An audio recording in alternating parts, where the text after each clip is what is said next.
Tuhan mengizinkan banyak masalah terjadi dalam hidup kita. Tujuannya pasti untuk kebaikan, katakan amin. Kebaikan itu apa? Supaya kita kembali ke jalan Tuhan.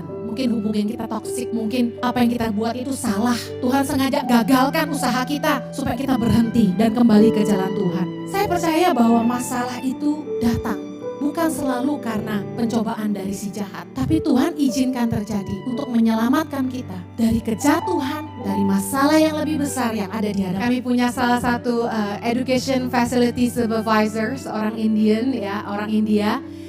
Dia bilang, Ibu Heni, masalah itu bumbu masakan ya. Well, saya percaya masalah itu diizinkan Tuhan jadi bumbu penyedap buat hidup kita. Yang percaya katakan amen. Masalah. Amsal 16 ayat 9. Hati manusia memikir-mikirkan jalannya, tetapi Tuhanlah yang menentukan arah langkahnya. Ketika planning kita gagal, ketika apa yang kita rencanakan tidak jadi, kita lihat itu sebagai masalah. Sadarkah Anda bahwa Tuhan itu mengizinkan masalah datang dalam hidup kita? Seperti rencana kita yang digagalkan. Pandemi tahu-tahu datang 2020 dan rencana kita semuanya batal. Niat-niat kita dibatalkan Tuhan. Pernah gak ngalami pengen ngirim SMS atau WA, sudah ketik gak kekirim. Terus kita baca-baca lagi, kayaknya gak boleh deh ngomong gini, kita hapus. Thank God bisa di-delete. Pernah gak ngalamin gitu? Terus kita mau marah nih sama orang nih. Kita telepon orang itu, tapi gak nyambung-nyambung. Dan gak tahu kenapa signalnya gak ada. Tapi banyak yang saya alami, niat-niat kita tuh dibatalkan. Saya percaya bukan kebetulan ya. Upaya kita tidak berbuah.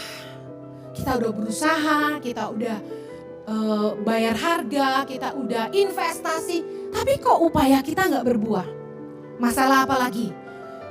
Kerja keras kita tidak menghasilkan. Kemudian dalam hubungan kita seperti dipisahkan. Kita seperti dijauhkan. Pernah gak Anda ngalami dipisahkan dari sahabat-sahabat Anda?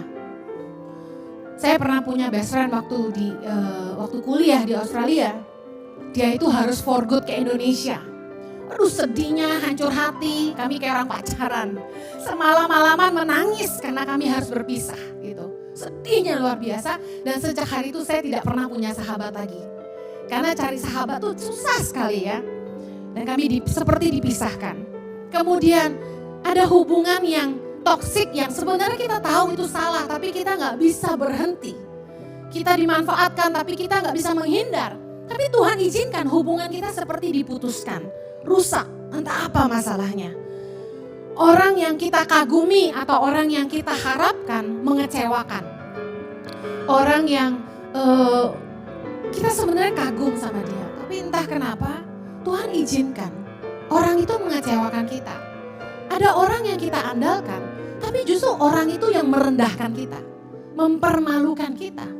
Dan bahkan mungkin memburukkan nama kita. Tuhan mengizinkan banyak masalah terjadi dalam hidup kita. Tujuannya pasti untuk kebaikan, katakan amin.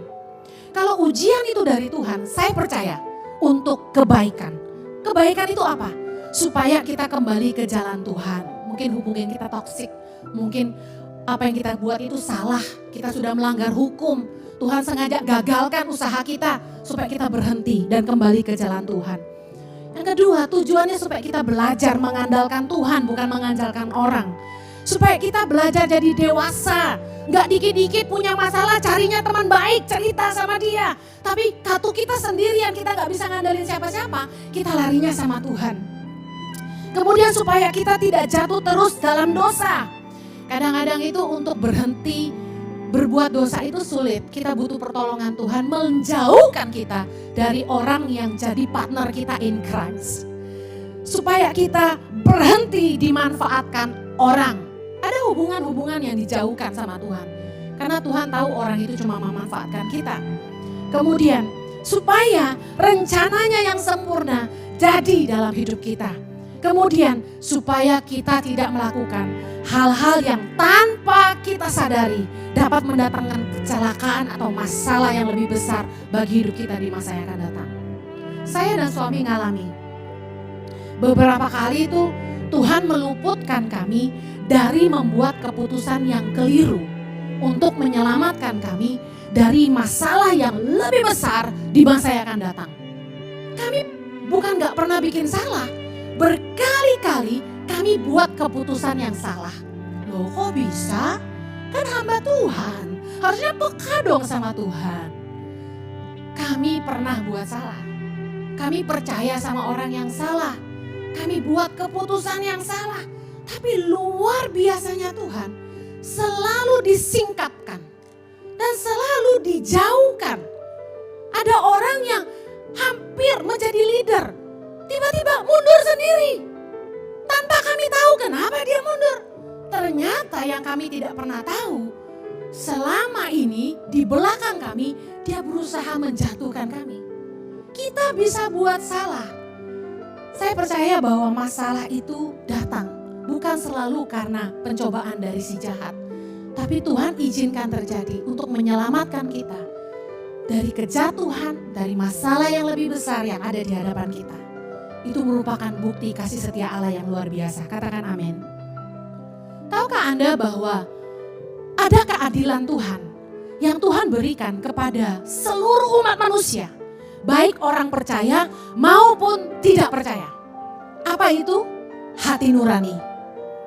Conscience, hati nurani adalah pemberian Tuhan kepada semua umat manusia supaya kita bisa membedakan yang baik dan yang buruk, yang jahat dan yang baik, yang benar dan yang salah. Tapi masalahnya seringkali kita itu membutakan mata hati kita karena kita memaksakan kehendak kita.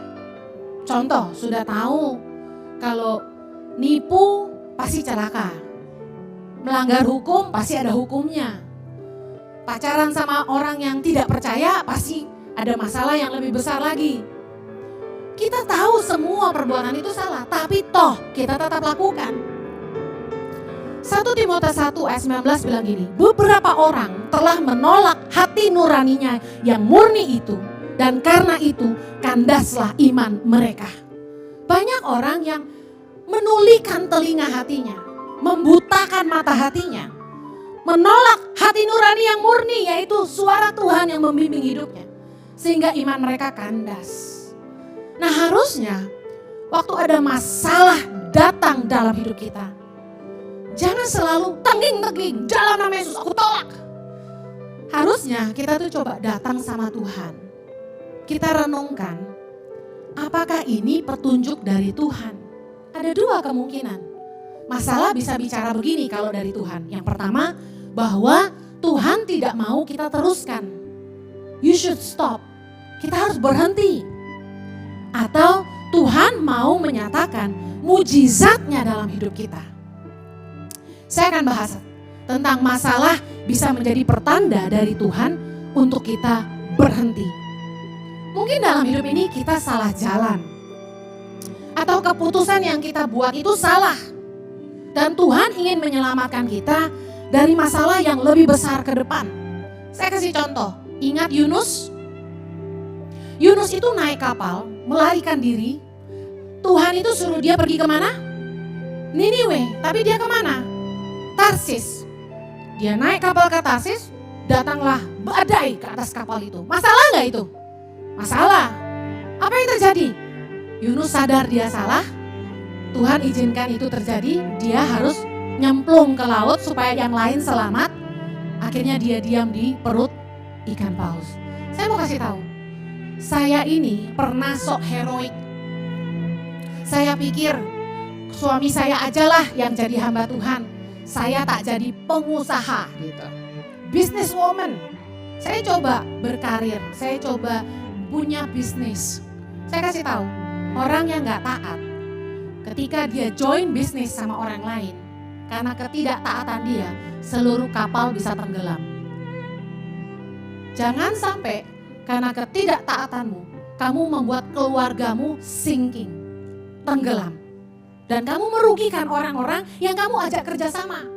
Jadi dengar, banyak orang yang ngajak-ngajak saya bisnis. Tobat kamu. Saya ini hamba Tuhan. Makanya saya nggak terima endorsement. Bu Heni, ada endorsement. Endorsementnya apa? Skincare. Mentang-mentang gua hitam, disuruh jadi ambasador. Saya bilang gini, nggak laku lu suruh gua jadi ambasador. Kan muka gua freckle semua. Ya kan yang dipilih harus yang putih mulus ngelingsing, bener nggak? Lah gua, kalau obat lu bagus sih puji Tuhan ya. Tambah kinclong kita. Tapi kalau kagak, kan kagak laku. Katanya kalau follower di Instagram udah 580.000, rate-nya bangsa 3 juta sehari loh. Wah, Kang tahu tuh Bu Heni. Jangan mata Kang tawan. Hamba Tuhan gak boleh punya mata Kang tawan. Amen. Kalau Anda membuat saya keluar dari panggilan saya dengan iming-iming uang, hati-hati. Kapalmu karam sama saya. Yunus itu mau terjun dari perahu. Untung masuknya ke perut ikan paus dan tidak dikunyah. Tapi kalau saya gak bakal mau nyemplung. Gitu kan. Udah tahu gak jago berenang suruh nyemplung. Kagak mau gitu kan. Jadi jangan coba-coba ngajak hamba Tuhan dagang. Udah biarin mereka pelayanan. Dengar baik. Masalah datang untuk mengajar kita tuh taat sama Tuhan. Jadi jangan gak taat. Jangan serakah, diiming-imingi. Invest ke sini, cuannya gede, cuan. Di bank berapa deposito? 2.5%, 3.5%, 3.75%. Oh, ada bank yang kasih 7%. Ada lagi koperasi bisa kasih 10%. Ada lagi 20%. Anda percaya, Anda invest. What happened? Gone by gone. Hilang duitmu. Ingat, masalah datang untuk ngajarin kita. Jangan serakah. Jangan tolak iblis. Ini iblis yang makan investasi gua. Bukan. Anda yang mata duitan. Bu Heni kan kenal tuh sama yang punya perusahaan itu. Saya lihat Ibu Heni khotbah di perusahaan dia. Tolong kasih tahu suruh bayar utang saya, dia bilang gitu. Terus saya bilang gini, saya aja baru ketemu dia sekali doang. Saya nggak kenal dia siapa. Bagaimana saya nyarinya? Waduh Bu Heni, saya invest 1,5 M. Ya gitu nggak nabur ya kan?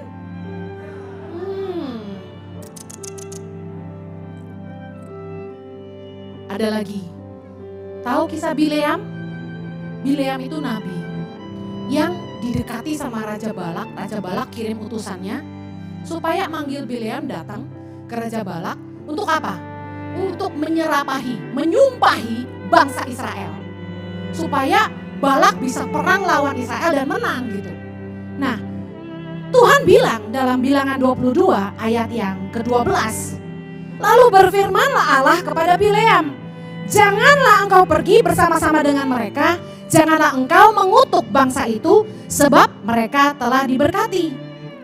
Bileam tahu bahwa Tuhan gak mau dia pergi mengutuk bangsa Israel. Tapi, lihat, Raja Balak gak menyerah. Dia kirim lagi utusannya dan bilang sama Bileam, jangan biarkan ada yang menghalangi kamu datang kepadaku.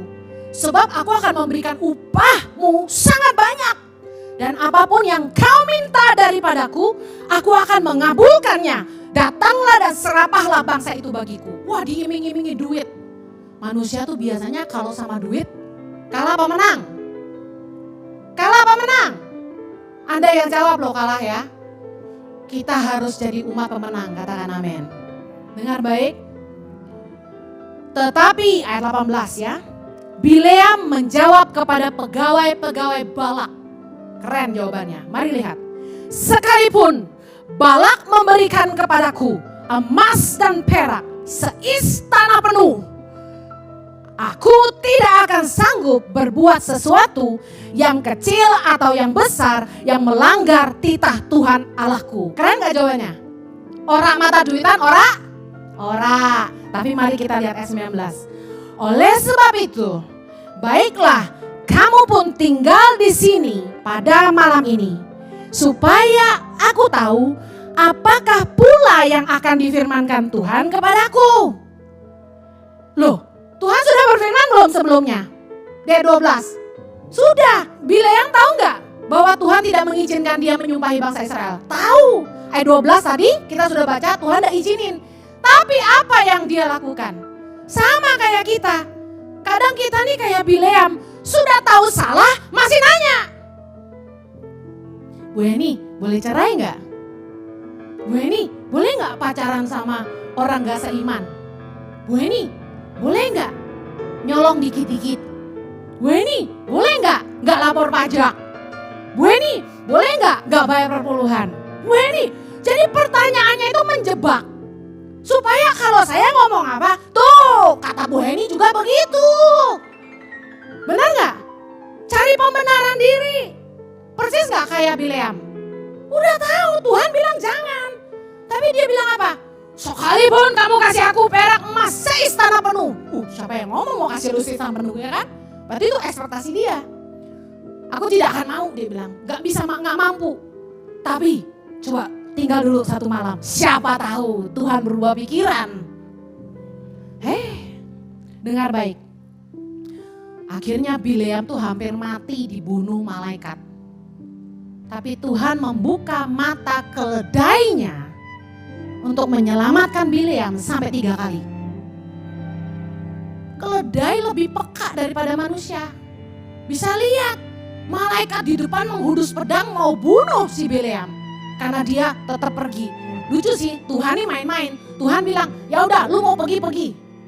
Tapi lu cuma boleh ngomong yang Tuhan suruh gitu. Saya gerenung firman ini Tuhan bercanda juga. Tadi bilang gak boleh, sekarang boleh. Tapi sebenarnya gini, sama kayak perempuan. Udah ngomong sama suami, kamu gak boleh pergi sama teman-teman reunian. Tau gak kenapa reunian tuh gak baik? Soalnya ketemu pacar lama. Yang lama-lama harus dibuang. Kalau ada suami atau istri Mariani, kamu harus ikut. Kita sebenarnya gak rela suami tuh pergi atau istri pergi reuni. Tapi seringkali di mulut beda, di hati beda, ya kan?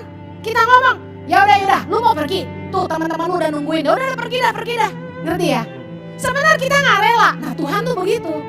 Karena Bileam maksa, ya udah mereka udah jemput kamu, ya udah pergi sana. Tapi kamu hanya boleh mengatakan yang aku suruh engkau katakan. Nah ternyata Tuhan bokangguan, marah sama dia. Datanglah malaikat pengen bunuh. Diselamatkan oleh keledainya 3 kali. Dan ketika Bileam memukul keledainya 3 kali, Tuhan membuka mulut keledainya dan bicara sama dia. Kenapa lu pukul gua terus?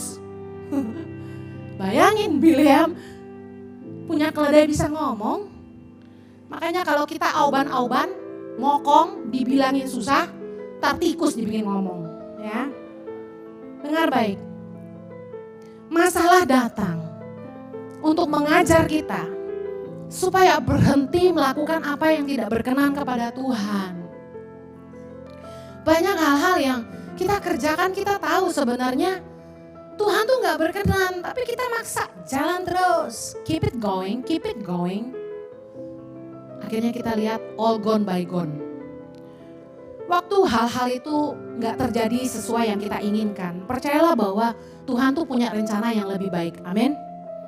Kalau ada masalah yang menghadang kita, apa yang kita kerjakan tuh gak diberkati, dalam hubungan kita ditinggalkan, kita dikecewakan oleh yang kita harapkan, mari belajar bersyukur dan bilang gini, bahwa Tuhan tahu yang terbaik. Amin. Tuhan itu mau nunjukin kita salah jalan, Tuhan meluputkan kita dari masalah yang lebih besar. Tuhan ingin membebaskan kita dari beban-beban yang gak perlu. Kadang-kadang kita nih terlalu kepo, sehingga kita itu mikul-mikul beban yang harusnya gak perlu. Unnecessary. Tuhan gak mengizinkan kita dimanfaatkan dan Tuhan tidak mau kita hidup dalam dosa. Saya percaya sekalipun segala sesuatu yang terjadi dalam hidup kita tidak seperti yang kita inginkan, tapi percayalah bahwa gini, kalau sampai Tuhan ngizinin semua rusak, semua hancur, semua gagal, kalau kita ini percaya penyertaan Tuhan, percaya gini, bahwa tidak ada yang terjadi dalam hidupku tanpa seizin Tuhan. Amin. Karena Karena Tuhan juga bisa bicara lewat masalah. God knows best. Yang kedua, masalah bisa menjadi cara Tuhan untuk menyatakan mujizatnya dalam hidup kita. Kita lihat Yohanes 6 tentang Yesus memberi makan 5.000 orang. Di ayat ke-5, ketika Yesus memandang sekelilingnya dan melihat bahwa orang banyak berbondong-bondong datang kepadanya, berkatalah ia kepada Filipus, di manakah kita akan membeli roti supaya mereka ini dapat makan? Ayat ke-6, baca baik-baik. Sama-sama yuk. Hal itu dikatakannya untuk mencobai dia, sebab ia sendiri tahu apa yang hendak dilakukannya. Ayat ke-7, jawab Filipus kepadanya, roti seharga 200 dinar tidak akan cukup untuk mereka ini, sekalipun masing-masing mendapat sepotong kecil saja. Saya mau tanya, Yesus tahu nggak bahwa bagi murid-muridnya mustahil kasih makan 5.000 orang? Yesus tahu nggak? Tahu. Tapi Yesus tetap ngomong gitu untuk menguji mereka. Tuhan tuh pengen lihat responnya. Tahukah Anda dalam hidup kita, kadang-kadang yang Tuhan suruh dalam kebenaran firman Tuhan maupun dalam bisikannya, suara hati kita, hal-hal yang Tuhan suruh kita lakukan tuh kelihatannya sulit, terlalu besar, kelihatan mustahil, berat sekali. Contoh, mengampuni orang yang sudah menyakiti kita, berat gak? Berat sekali. Tapi kita waktu mau taat, gak ada yang mustahil bagi Tuhan. Tuhan itu akan taruh bara di atas kepala orang yang telah menyakiti kita. Amen. Saya saksi hidup. Orang-orang yang dulu merendahkan saya, hari ini berdecak kagum dan bilang sama saya, wow, hari ini kamu sukses ya. Padahal dulu saya direndahkan, saya dihina-hina. Tapi di hadapan mereka, Tuhan membuat saya mengangkat kepala saya. Bukan karena sombong, tapi He is the lifter of my head. Dialah yang membuat saya bisa mengangkat muka hari ini. Amen.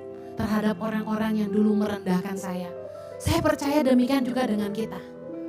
Bahwa kita itu kalau taat sama Tuhan, ada pembelaan Tuhan.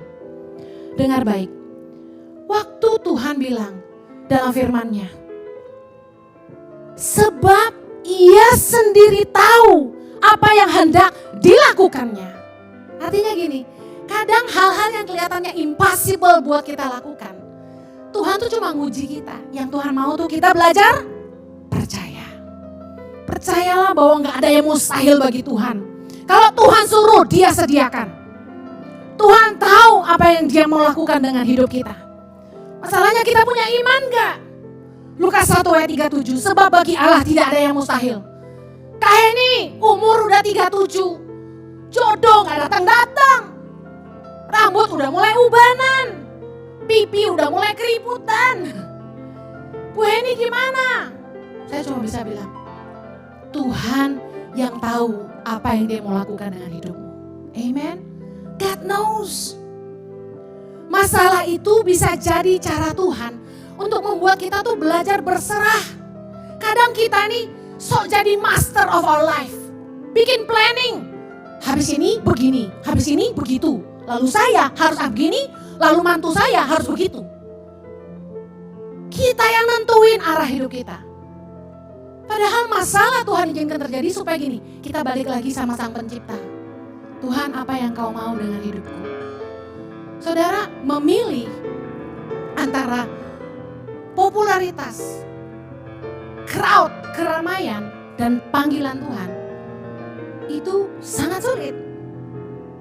Di saat justru saya mulai dikenal di mana-mana, justru di saat undangan khotbah banyak sekali, dan yang mengundang saya itu gereja-gereja, kelas-kelas kakap. Di situ malah saya membalas undangannya dengan kata-kata seperti ini. Shalom, mohon maaf, saya sudah tidak khotbah keliling. Saya sudah fokus melayani di YouTube dan sekarang sudah mengembalakan Gereja Impact Community Indonesia. Saya masih punya tanggung jawab mengurus anak-anak dan suami dan juga Yayasan Tangan Pengharapan. Terima kasih buat kesempatannya, Tuhan memberkati. Ada yang bilang saya bodoh. Karena satu kali khotbah katanya loh ya. Kan saya gak pernah terima. PK-nya 10 juta Bu. 5 kali kebaktian 50 juta. Ibu bukannya butuh duit buat nyekolahin anak, katanya gitu. Saya bilang, wow besar juga ya. Tapi tidak, terima kasih. Ada lagi yang telepon sama suami saya, dipikir gini, oke, kalau kita langsung ditolak lewat suaminya, kan dia takut sama suaminya. Bapak Jojo, kami ingin mengundang Bapak dan Ibu, tiket bisnis kelas 2 orang, hotel bintang 5, PK 10 juta. Asalkan Ibu Heni mau datang ke sini. Tapi PK kalau tidak cukup bisa nego, gitu. Kacau bos, gue udah mau nyaingin lo bro.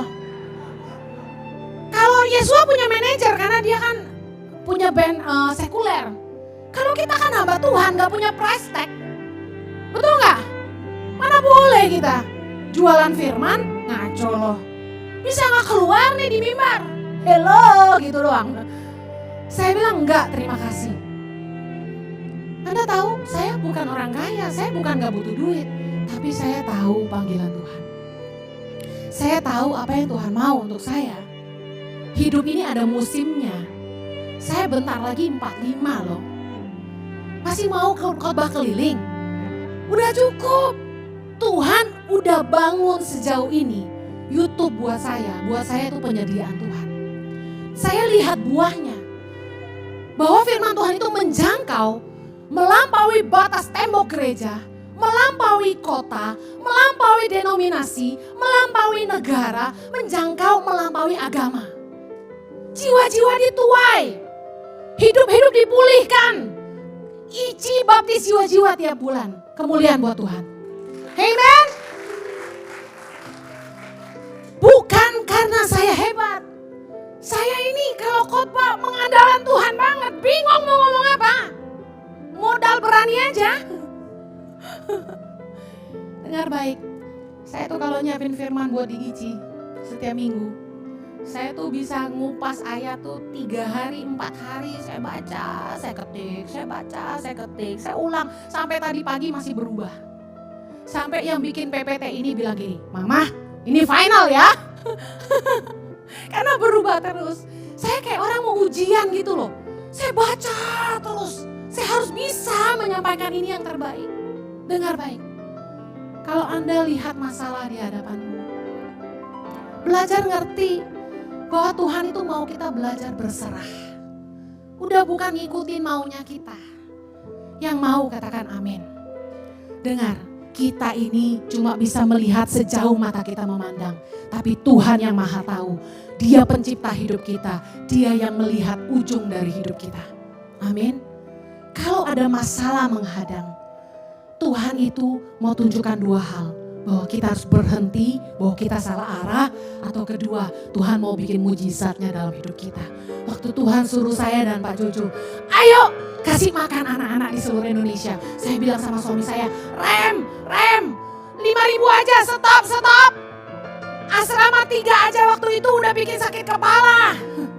Saya November 2018 masih ingat sambil make up saya ngomong gini, Say, jangan bikin asrama lagi ya. Aduh, budgetnya gede banget, 1:100.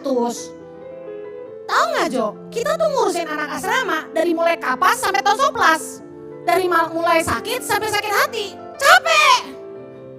Budgetnya terlalu besar, makan sehari 3 kali belum snack. Belum yang kalau pengen ngemil, martabak mama gitu kan. Mama jerawatan nih gitu, macam-macam. Saya bilang cukup, tapi begitu saya khotbah pagi itu, Roh Kudus bilang gini, Heni, apa yang kamu mau lahirkan untuk Indonesia? Saya jawab, pemimpin Tuhan. Tuhan bilang apa? Lahirkan 1000 pemimpin bagi Indonesia. Lahirkan pemimpin yang takut akan Tuhan, mencintai rakyat, cerdas dan berintegritas bagi Indonesia. Saya langsung nangis Bapak Ibu. Pulang pelayanan itu, saya masuk kamar mandi, gak nyapa suami saya nangis. Karena saya dosa, saya ngomong apa yang saya mau, bukan apa yang Tuhan mau. Saya masuk kamar mandi, saya ingat saya di shower nangis teriak, Tuhan saya mau jualan apa lagi? Sok hebat. Lu kira jualan kaos bisa ngasih makan 5.000 anak? Ente, gak bisa, kagak cukup. Sampai doer khotbah, nenteng 40 kilo sampai pinggang sakit.